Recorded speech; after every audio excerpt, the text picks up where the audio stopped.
Hola, ¿qué tal? ¿Cómo están? Mi nombre es Renata Bregaglio y yo voy a estar a cargo de las dos primeras sesiones de esta unidad número 2, denominada Derecho Internacional de los Derechos Humanos, Control de Convencionalidad y Control de Constitucionalidad.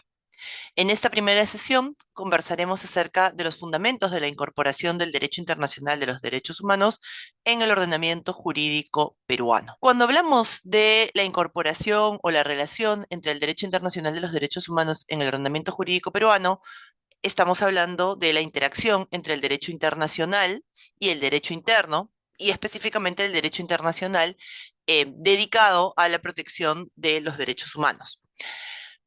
Cuando entremos a la sesión el día de hoy, verán que vamos a focalizarnos en hablar del derecho internacional de los derechos humanos que está contenido en los tratados.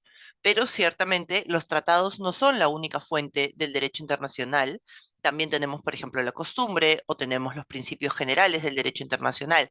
Sin embargo, en esta sesión nos concentraremos en los tratados debido a que los tratados son la única fuente de derecho internacional que tiene una regulación en el ordenamiento peruano. Es decir, su incorporación en el ordenamiento peruano tiene una ruta regulada, a diferencia de lo que ocurre con la costumbre o con los principios generales del derecho internacional que se incorporan al ordenamiento interno de una forma más espontánea cuando, por ejemplo, son recogidos en alguna legislación o regulación o cuando son recogidos en alguna jurisprudencia. Teniendo eso en cuenta, entonces, en esta sesión hablaremos sobre tres momentos que impactan en la forma en la que un tratado se suscribe, o tres momentos que son pertinentes comprender, creo que eso sería más preciso, tres momentos de la vida de los tratados que es pertinente comprender para entonces tener claridad acerca de cómo se incorporan estos tratados del derecho internacional de los derechos humanos en el ordenamiento peruano.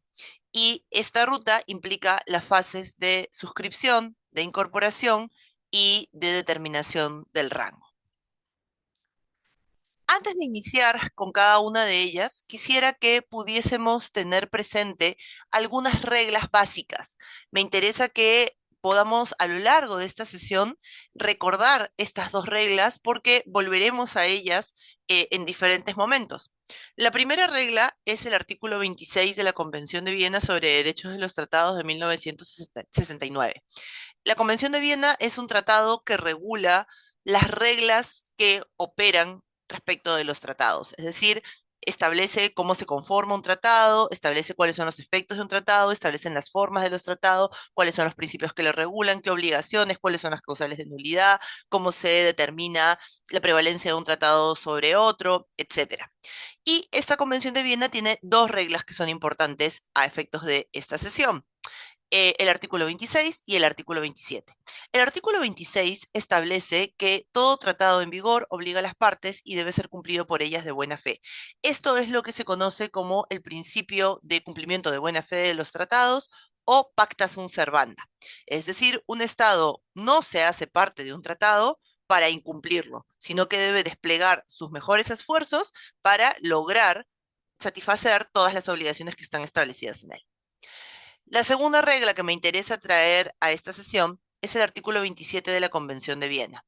Este artículo establece que una parte no podrá invocar las disposiciones de su derecho interno como justificación del incumplimiento de un tratado. Es decir, un Estado no puede hacerse parte de un tratado y luego decir que no lo va a cumplir porque su normativa interna le señala lo contrario. Si ese fuera el caso, entonces no debió hacerse parte del tratado, porque incumplir un tratado alegando que la normativa interna señala otra cosa sería a la vez una vulneración del artículo 27 y también una vulneración del artículo 26, porque tendríamos que concluir que hay mala fe en hacerse parte de un tratado y luego decir no lo voy a cumplir porque mi ordenamiento interno dice otra cosa. Eso el Estado seguramente ya lo sabía antes. Con estas dos reglas, entonces, vamos a iniciar la ruta de nuestra sesión.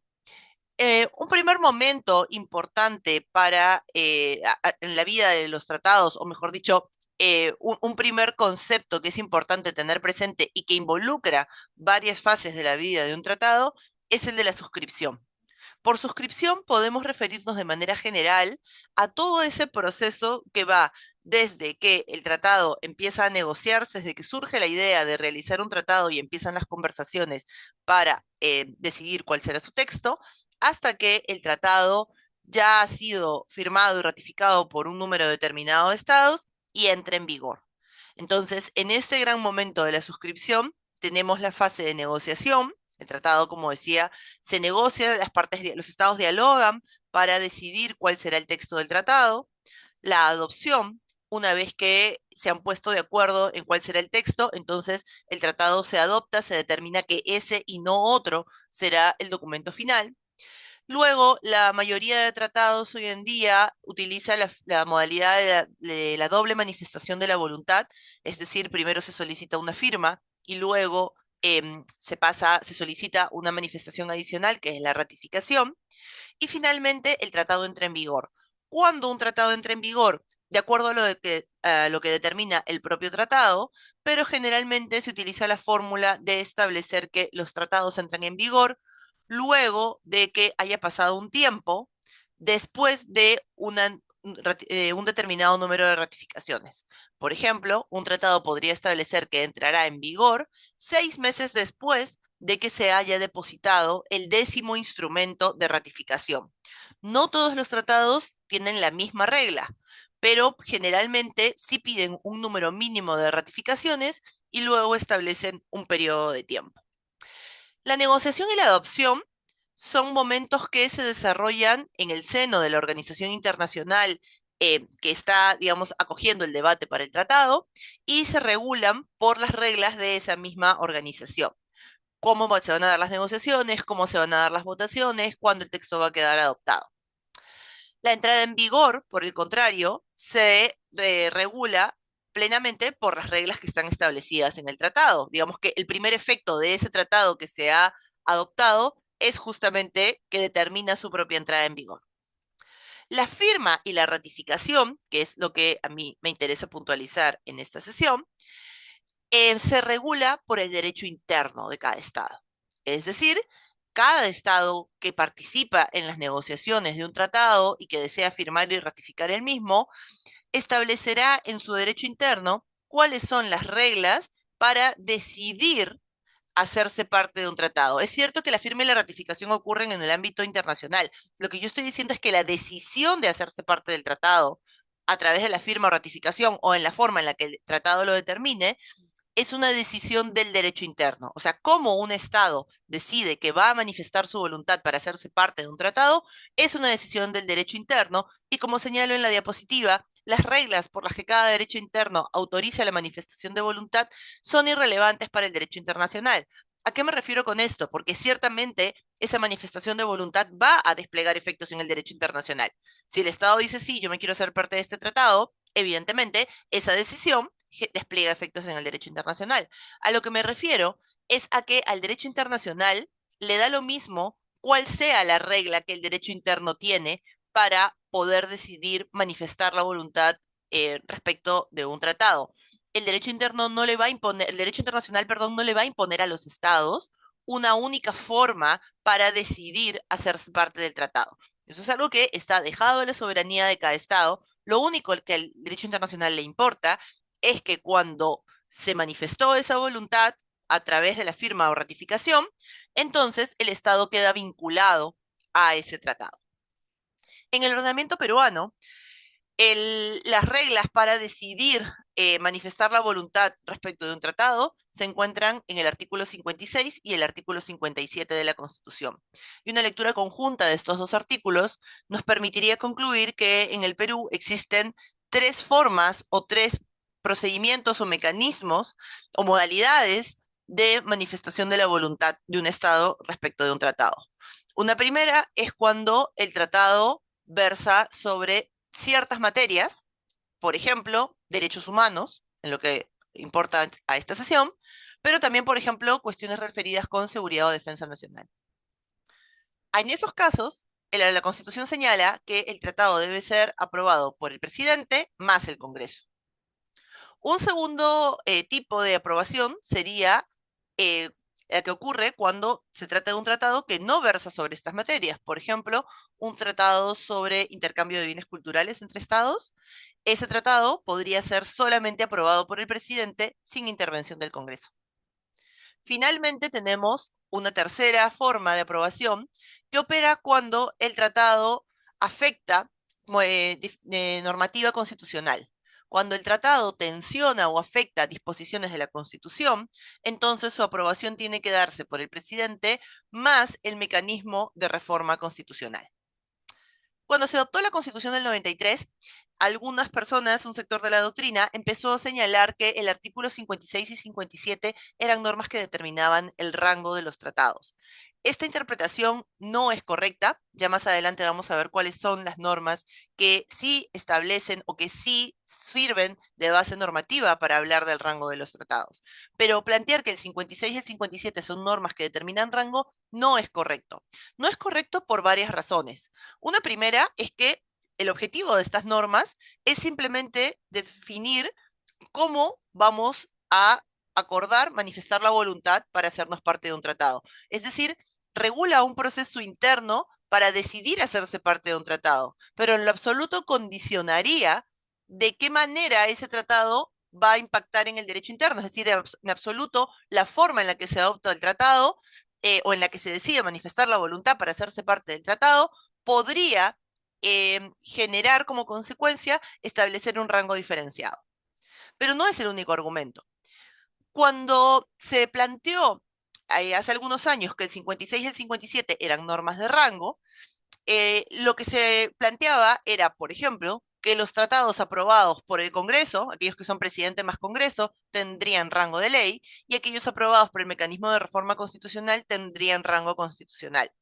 Pero claro, esa argumentación deja de lado que también en el Perú hay tratados que se pueden aprobar solo por el presidente. Y si seguimos esa lógica, tendríamos que concluir que esos tratados tendrían un rango secundario o reglamentario. Y ya es complejo hablar del rango legal de los tratados, como veremos más adelante, pero hablar de un rango secundario de tratados, creo que tendríamos que entenderlo automáticamente como un incumplimiento o una mala fe en el cumplimiento de los tratados, porque evidentemente estamos subordinando el tratado a la posibilidad de que cualquier ley pueda modificarlo o pueda dejarlo sin efecto. Pero además, podría ser que un tratado sea de derechos humanos, con lo cual tendría que ser aprobado por el Congreso y tendría rango de ley, pero si ese tratado además entra en conflicto con disposiciones constitucionales, tendría que ser aprobado por el mecanismo de reforma. Entonces podríamos tener un tratado de derechos humanos que entre en conflicto con disposiciones constitucionales. ¿Y qué rango tendría ese tratado? ¿De ley? Sí, de ley o constitucional. Y si tuviésemos un tratado de derechos humanos que no entre en conflicto con las disposiciones constitucionales, entonces tendríamos un tratado de derechos humanos con rango de ley, que va un poco contracorriente de lo que hoy en día ha establecido el Tribunal Constitucional, pero que también iba a contracorriente de lo que establecía la Constitución del 79, que explícitamente señalaba que los tratados de derechos humanos tenían rango constitucional. Entonces, el artículo 56 y 57 de la Constitución no son normas que sirvan para determinar el rango, son normas solamente relacionadas con la decisión de manifestar la voluntad para hacerse parte de un tratado. Pasemos ahora a la incorporación. Una vez que el tratado ha sido firmado y ratificado y entra en vigor, ese tratado se incorpora en el derecho interno de los estados, se vuelve una obligación para los estados. Sin embargo, el derecho comparado ha identificado dos formas o dos modalidades a través de las cuales los estados establecen esta incorporación. Por un lado, tenemos la modalidad automática o el modelo monista, en donde no se necesita ningún acto, el tratado entra en vigor y automáticamente se entiende como incorporado al derecho interno. Y por otro lado tenemos el modelo dualista o la incorporación diferida, en donde sí se requiere un acto legislativo complementario para que el tratado se considere como parte del derecho interno. Es decir, el tratado entra en vigor, pero el Estado considera que ese tratado no es parte de su derecho interno, es decir, no se vuelve obligatorio para él, hasta que el propio Estado haya emitido una norma de transformación legislativa que haga la ficción de transformar ese derecho internacional en derecho interno.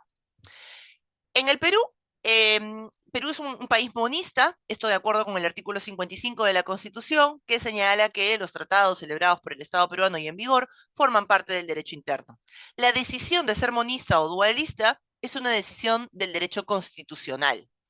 Al derecho internacional, en realidad, tendríamos que decir que el dualismo le parecería contradictorio con el principio de cumplimiento de buena fe y contradictorio con el artículo 27 de la Convención de Viena, las dos normas que vimos al inicio. Contradictorio con el principio de buena fe, porque parece no tener mucho sentido, parece ser malicioso que un Estado se haga parte de un tratado y luego diga, pero yo no lo voy a cumplir hasta que yo mismo no dé una norma de transformación legislativa. Es decir, si el Estado no da esa norma nunca, sería el propio Estado el que estaría de alguna manera impidiendo el cumplimiento. Pero además, tendríamos que aceptar que esa regla de no voy a cumplir el tratado, no me es exigible hasta que yo no apruebe otra ley porque mi ordenamiento interno así lo establece, esa regla sería contradictoria con el artículo 27 de la Convención de Viena que vimos al inicio, porque se trataría de un Estado que está oponiendo derecho interno para incumplir el derecho internacional. Por eso es que cada vez hay menos estados dualistas, porque en realidad para el derecho internacional la única opción sería que un Estado sea monista. Finalmente, podemos hablar del rango. El rango implica que una vez que ese tratado se incorporó en el derecho internacional, tenemos que ver si entra con rango constitucional, legal o reglamentario. Nuevamente, la decisión por el rango es una decisión que ha adoptado el derecho constitucional. No es una decisión prescrita desde el derecho internacional y eso lo vamos a ver en unos momentos. Aquí lo que yo quisiera es preguntar, creo que hay tres preguntas que podríamos hacernos. ¿Qué rango tienen los tratados de derechos humanos en el Perú? La Constitución del 79, como dije, era clara al señalar que en el Perú los tratados tienen rango, los tratados de derechos humanos tienen rango constitucional. La Constitución del 93 no tiene una regla al respecto. Una segunda pregunta que nos podríamos hacer es si, bueno, esto ya lo dije, ¿no? Que el mandato del rango es un mandato del derecho constitucional y no del derecho internacional.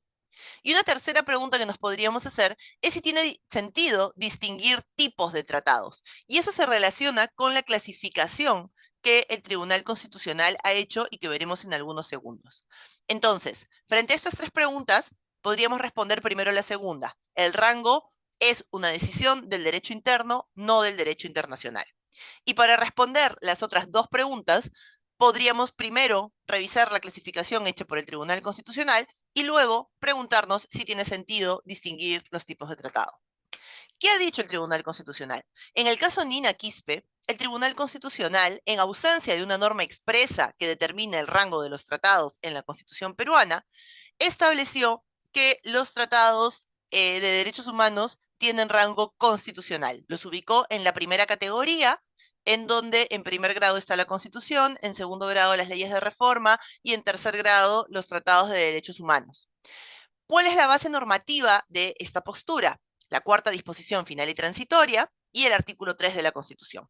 La cuarta disposición final y transitoria que establece que la Constitución se interpreta a la luz de la Declaración Universal de Derechos Humanos y los tratados en la materia, y el artículo 3 que establece que si un derecho no está recogido en la Constitución, pero está contemplado en un tratado del que el Perú es parte, ese derecho se incorpora al bloque de constitucionalidad. Si eso va a ocurrir, entonces tiene sentido que todo el tratado que contiene ese derecho se incorpore al bloque de constitucionalidad. Además, el Tribunal Constitucional estableció que los otros tratados que no son de derechos humanos tienen rango de ley y esos se ubican en la segunda categoría.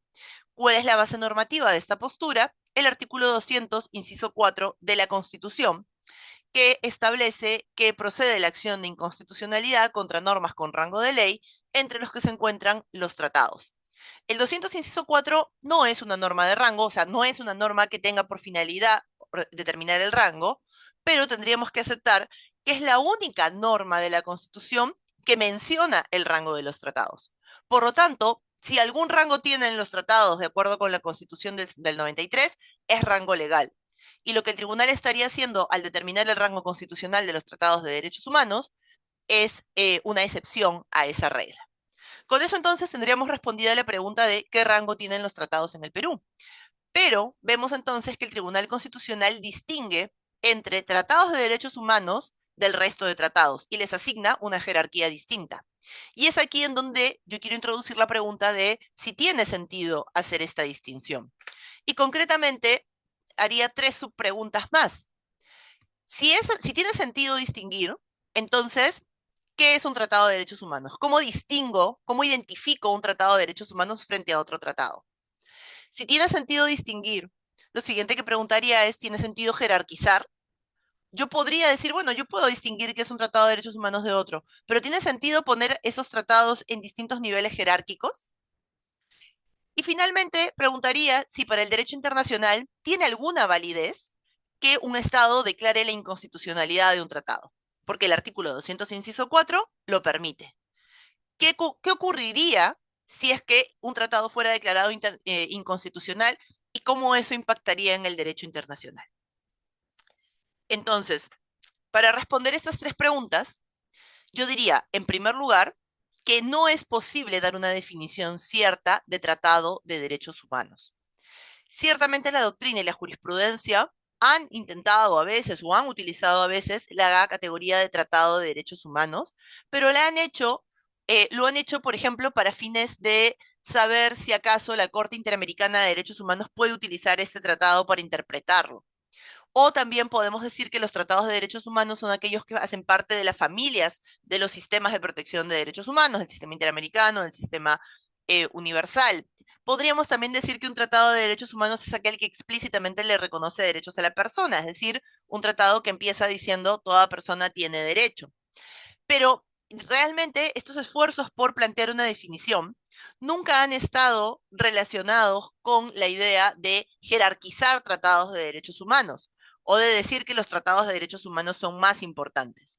Entonces, no es posible tener una definición cierta de tratado de derechos humanos porque en realidad, si nos ponemos a pensar un poco, el Estado realiza acciones públicas, entre ellas hacerse parte de tratados, pero también cualquier otra acción a nivel interno, con la finalidad de beneficiar a la población que vive en su territorio o que está bajo su jurisdicción.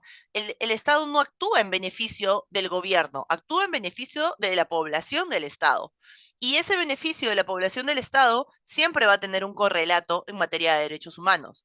Entonces, yo podría decir que un tratado de derechos humanos es aquel que explícitamente le dice a la persona que tiene derecho a la vida, a la salud, etcétera, pero, por ejemplo, si miro las convenciones anticorrupción, estas convenciones no establecen ningún derecho para las personas, solamente establecen obligaciones para los estados y establecen obligaciones principalmente de índole penal. Pero sería innegable que el contenido de lucha contra la corrupción que está previsto en ese tratado va a tener un impacto en los derechos humanos porque ya se ha escrito muchísimo acerca de cómo la corrupción afecta a derechos humanos.